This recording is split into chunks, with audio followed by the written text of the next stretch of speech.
For decades, she was known only by a haunting nickname, Sahara Sue.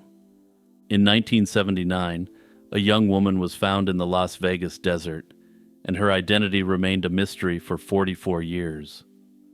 Only recently did investigators discover her real name, Gwen Story, a 19-year-old from Ohio whose journey west ended in tragedy. Now that Gwen has her name back, the focus has shifted to uncovering who ended her life and why. On the night of August 14th, 1979, a passerby made a grim discovery in an empty lot off the Las Vegas Strip. Lying face down in the dirt near the old El Rancho Hotel site at Sahara Avenue and Las Vegas Boulevard was the body of a young woman.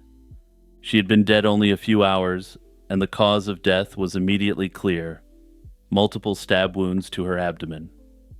Because she was found near the Sahara Hotel, investigators gave her the placeholder name Sahara Sue. It was a name that would stick with the case for decades, as the young woman's identity proved frustratingly elusive. At the scene, police noted puzzling details. The victim's body was partially unclothed. However, an autopsy indicated that this was likely due to a violent struggle rather than an indecent assault. Her jewelry, including a plain ring and two pendant necklaces, remained on her. Strangely, the victim was barefoot, and her shoes were missing from the scene. Investigators later theorized that the perpetrator may have taken some of her clothing as a grim souvenir. An empty liquor bottle nearby hinted that alcohol might have been involved. This suspicion confirmed when the coroner's toxicology report showed the young woman was extremely intoxicated. From the outset, Sahara Sue, as Gwen was then known, presented unique challenges to investigators. She appeared to be a teenager or in her early 20s, yet one detail made her stand out: she had no natural teeth. The victim wore a full upper denture despite her youth, an extremely unusual circumstance for someone who would eventually be identified as a 19-year-old woman. They took fingerprints and compared them against national databases, but found no match. With no ID and no immediate hits on fingerprints, the young woman was buried in a local cemetery under her Jane Doe moniker. Over the years, they exhumed her remains more than once in hopes of finding new leads. In 2003, her body was exhumed to obtain DNA samples, but no matches turned up in databases. Investigators compared her DNA to that of at least 7 missing women who fit her profile, ruling out multiple potential identities. They even compared her to a missing woman in the same age range who was known to wear dentures. Given this unusual fact, investigators thought there was a good chance they may resolve her identity in 2003. Unfortunately, however, this wasn't a match, despite this very unusual similarity. The mystery endured for 44 years, until advances in DNA technology finally provided the answers investigators needed. In 2022, the Las Vegas Metropolitan Police Department's Cold Case Unit teamed up with a private forensics lab, Othram, to apply cutting-edge genetic genealogical techniques. By late 2023, the painstaking work paid off, and investigators were led to a family in Ohio and to the name of a long-lost daughter. On December 19, 2023, authorities announced that Sahara Sue was formally identified as Gwen Marie Story. She was born in 1960 and grew up in the Cincinnati, Ohio area. Her family recounted to police that in the summer of 1979, 19-year-old Gwen decided to leave home on a quest to find her biological father in California. She had departed Cincinnati with 2 young male friends as traveling companions, hopeful for a fresh start on the West Coast. That was the last time her family ever saw her. According to what the friends later told Gwen's family, they did make it as far as Las Vegas, and that's where they left Gwen behind. The 2 men returned to Ohio in August 1979 without her, vaguely explaining that Gwen had stayed in Las Vegas on her own. The family never heard from Gwen again, and for 44 years they had no idea she was the unidentified victim in Nevada. Today, the death of Gwen Story remains unsolved, but the investigation has newfound momentum. Identifying her has opened fresh lines of inquiry for detectives, and they are actively pursuing several leads in an effort to finally name the perpetrator or perpetrators. One major avenue involves the two male friends who traveled with Gwen in 1979. Las Vegas police have stated that they are now turning their focus to those two individuals and trying to understand how Gwen wound up dead in Vegas after they left her. Another key lead centers on an unidentified man who was seen with Gwen shortly before her slaying. Back in 1979, during the initial investigation, police canvassed the area around the crime scene and discovered that a local liquor store clerk had seen the victim alive that night. The young woman matching Gwen's description had come into the store in the company of a man only a few hours before her body was found. This male companion was described as white, around 30 years old, approximately 6 feet tall with a thin build. Notably, the witness said the man sported a mustache that was a different color from the hair on his head, an odd detail that was incorporated into a police sketch at the time. Based on the timing and proximity, this unknown man is considered a suspect in Gwen's slaying, though he's never been identified. At present, detectives are essentially looking at two possibilities that may not be mutually exclusive. The first is that Gwen was harmed by a stranger she met in Las Vegas. The second is that she was harmed by someone she knew, perhaps one or both of her travel companions. There's always the potential that the scenarios intersect, and that she may have been trafficked by the original men, perhaps to the man she was seen with at the liquor store. That said, this is of course just speculation, and it's possible that the actual scenario of her final days is something completely different altogether. A red sports car sat abandoned on a Houston, Texas highway early on August 4th, 1992.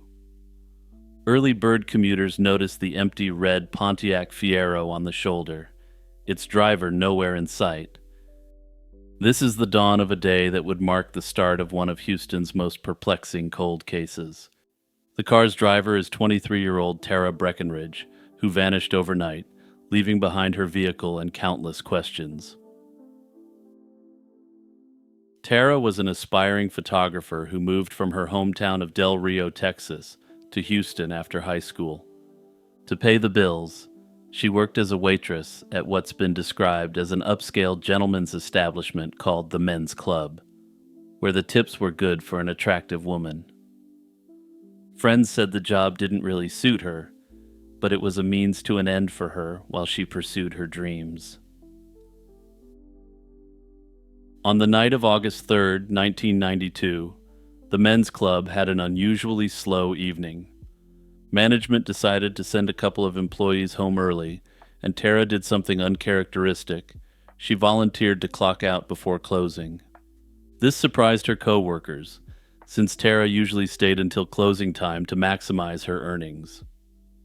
Just after midnight, around 12:30 a.m., she checked out and was escorted by a security guard to her car. Tara drove off into the warm Houston night, presumably heading toward the apartment she shared with her boyfriend, but she never arrived. When Tara's boyfriend, 21-year-old Wayne Hecker, got home around 5 a.m., he was alarmed to find she wasn't there. Wayne later told police he had been at a pool hall that night and assumed Tara would be home by the time he returned. Worried, he called a friend, and they began searching for her. They first checked the Men's Club with no sign of Tara. At dawn, retracing her route home, they spotted Tara's red Fiero abandoned on the shoulder of Interstate 610. The car was locked and neatly pulled over, but Tara herself was nowhere to be found. The scene raised more questions than answers. The car hadn't crashed, and it seemed deliberately parked on the roadside. The hazard lights were off, and the car's alarm wasn't activated. Inside, investigators found the can of mace that Tara always carried for protection. Finding her mace in the car was unsettling, as given the environment where she worked, she was known to keep it on her at all times. Its presence suggested she either left with someone she felt safe with, or she was taken by surprise so fast she didn't have a chance to defend herself. No other clues or signs of struggle were found at the scene. One mechanical clue did emerge. The car's alternator belt was missing. Without that belt, the Fiero's engine would have failed, explaining why Tara had to pull over. It's possible this was a simple mechanical failure. Perhaps the belt snapped on its own. But some have speculated that the breakdown was no accident, and that it may have been tampered with while she was working that night. Either way, Tara ended up stranded in the middle of the night, a situation that made her vulnerable to whoever might have come along. From the start, police suspected foul play since there was nothing to suggest Tara left by choice.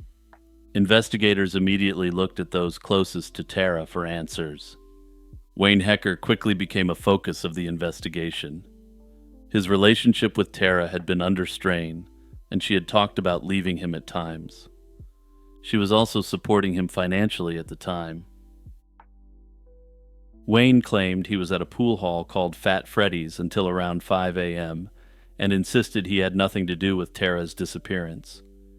But witness accounts didn't fully align with his story. People at the pool hall remembered Wayne stepping out around 1:45 and not returning until almost 3:30.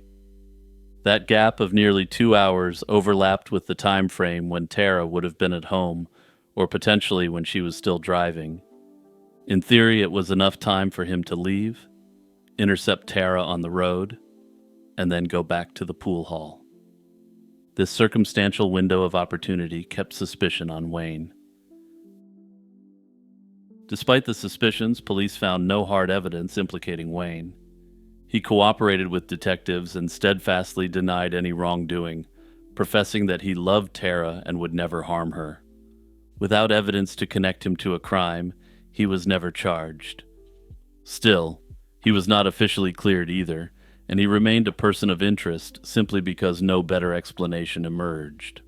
Wayne passed away from cancer in 2015, taking any secrets he knew with him, if he did indeed know any secrets at all. Personally, I don't think the timeline with Wayne adds up that well.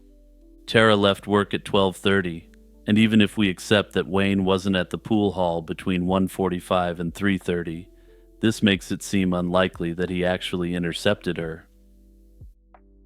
One interesting theory to explain this absence is that Wayne has been speculated to have been dealing in Colombian confetti at the time. He may have been busy working at the pool hall, so to speak, which may have been a quote-unquote innocent explanation for that missing time period. If this was the case, it makes sense that he couldn't have told the cops what he was doing during that period, even if he had nothing to do with Tara's disappearance. Also, let's turn to these pool hall eyewitnesses for a moment. I've been at pool halls around 2 a.m., and the one thing virtually no one is at that time is sober. It's very possible that alcohol, combined with the general atmosphere of late nights at a pool hall, just meant that people weren't really monitoring Wayne as closely as they thought they were. That said, on the flip side, this also means that he could have potentially got out earlier than eyewitnesses remember. At any rate, Wayne is deceased now, and given the complete lack of hard evidence at this time, any allegations that he was involved in any capacity are completely speculative. Another lead centered on a different man in Tara's life, or rather, a man who wished he was in her life. While searching Tara's room, police found a collection of love notes she had received. These letters were from a regular patron at the men's club who had become infatuated with Tara.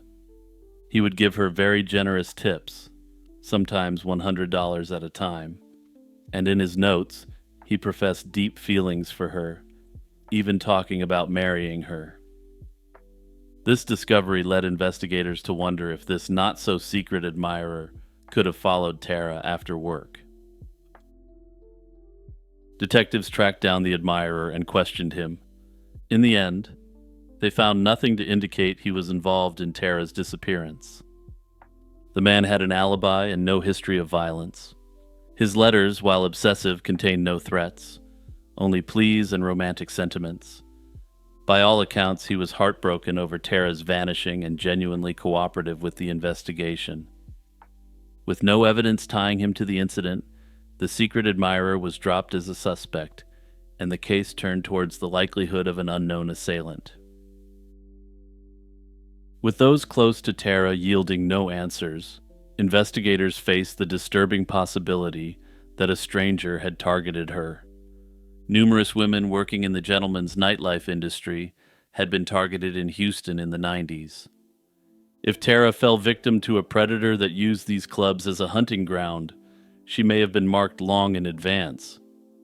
This individual might have tampered with her car at the club, ensuring that it would break down along her route so they could approach her under the pretense of offering help.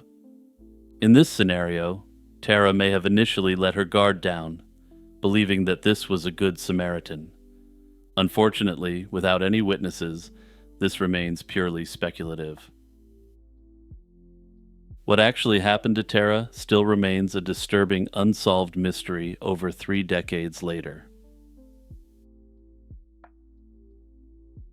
Hey everyone, it's Jimmy here with a quick reminder to like, subscribe, and share this video. Anyway, hope you're all having a great day. Let's get back to business. Imagine standing in a grand plaza of Pyongyang, gazing up at a towering bronze statue of a man who looms larger than life. Crowds of North Koreans approach in neat lines, carrying flowers and prostrating themselves at the statue's feet. Children nearby sing hymns of praise to this leader as if reciting prayers. Scenes like this, at once real and surreal, capture the cult of personality that has long surrounded Kim Il-sung, the founding leader of North Korea. His portrait hangs in every home. His titles include Great Leader and Son of the Nation, and even decades after his death, he remains North Korea's eternal president. Kim Il-sung was born in 1912 and was the architect of North Korea and its supreme ruler from 1948 until his death in 1994.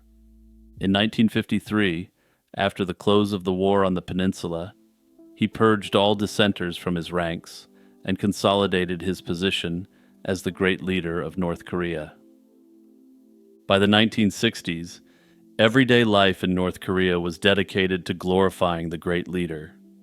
Kim fashioned not just a regime, but a political religion centered on himself, ensuring he ruled unchallenged for 46 years and establishing a family dynasty that continues today. From the beginning of his tightening on the reins of power in the 1950s, propaganda and iconography have pervaded daily life. Giant portraits of Kim Il-sung adorned public buildings, and statues of him rose in every city and town. By one count, North Korea built around 80 large statues of Kim Il-sung and over 20,000 smaller ones nationwide, a density of monuments that reinforced his omnipresence.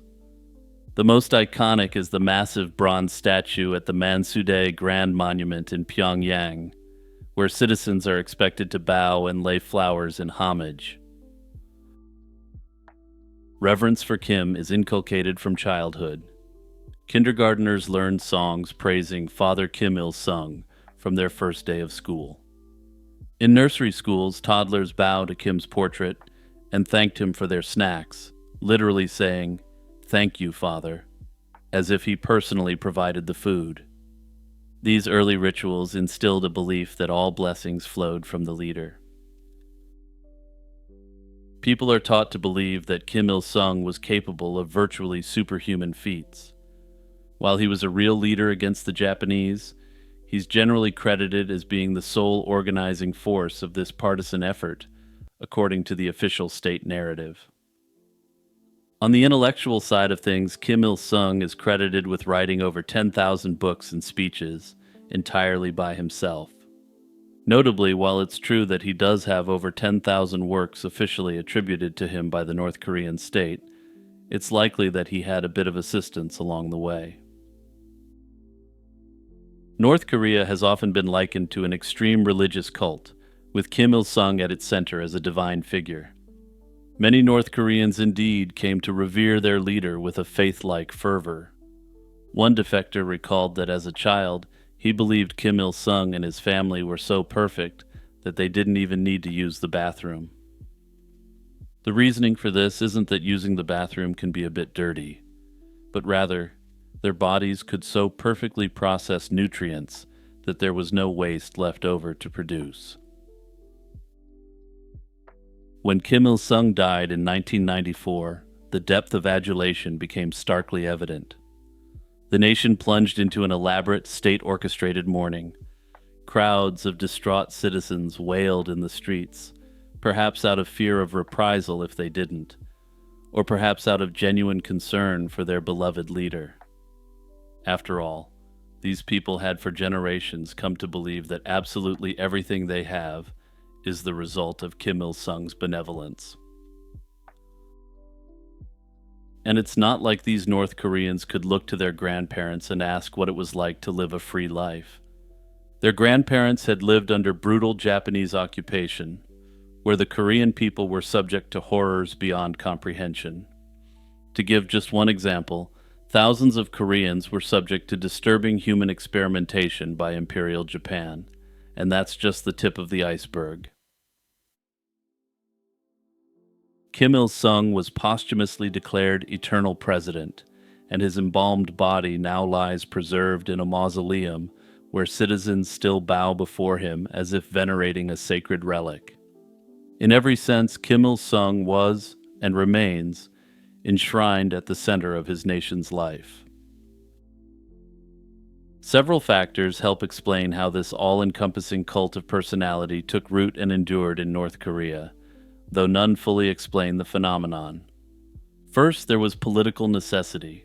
In the early Cold War years, North Korea was a new state forged from colonial rule and devastated by conflict.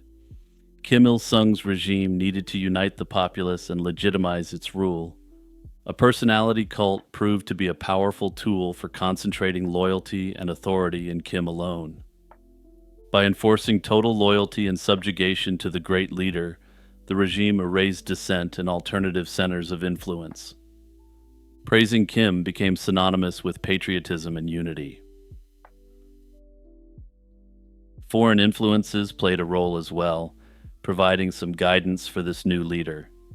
Kim's cult of personality drew from Soviet and Chinese models, but he pushed them even further. Neither the Soviet or the Chinese leadership were ever so completely subservient to one individual as the North Koreans were to Kim Il sung.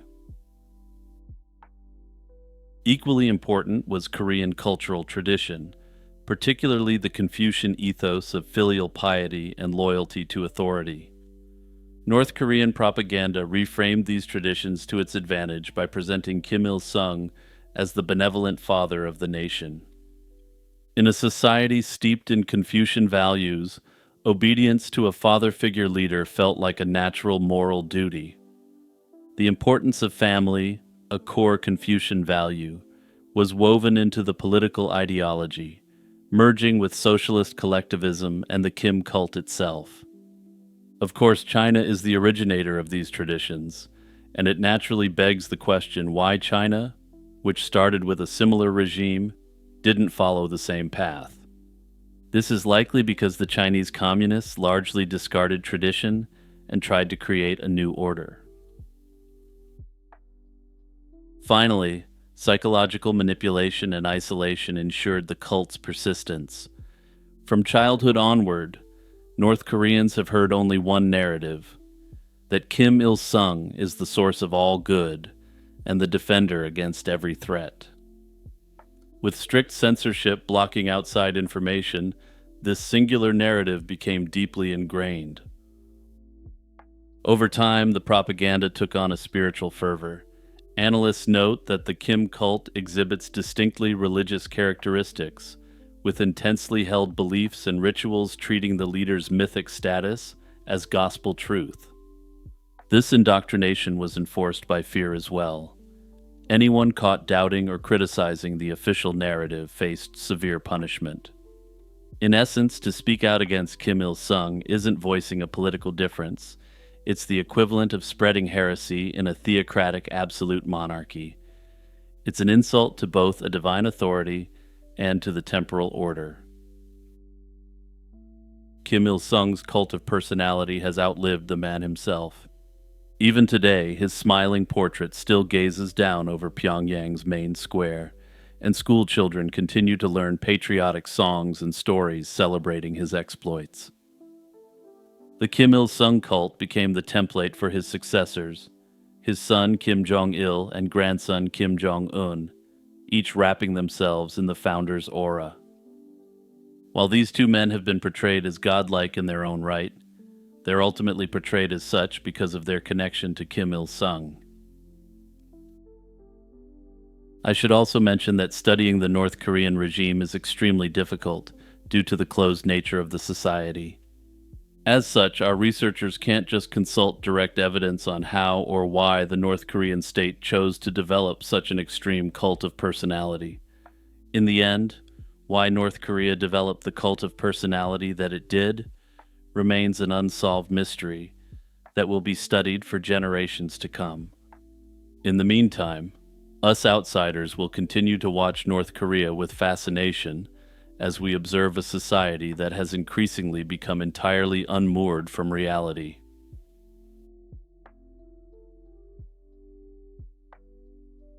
Hidden beneath the peaceful greenery of Los Angeles' Elysian Park lies the legend of a buried fortune.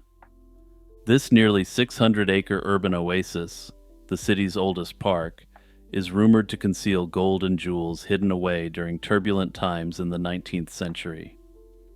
It's a surprising setting for such a tale, not a remote jungle or pirate-infested island, but a public park near downtown Los Angeles.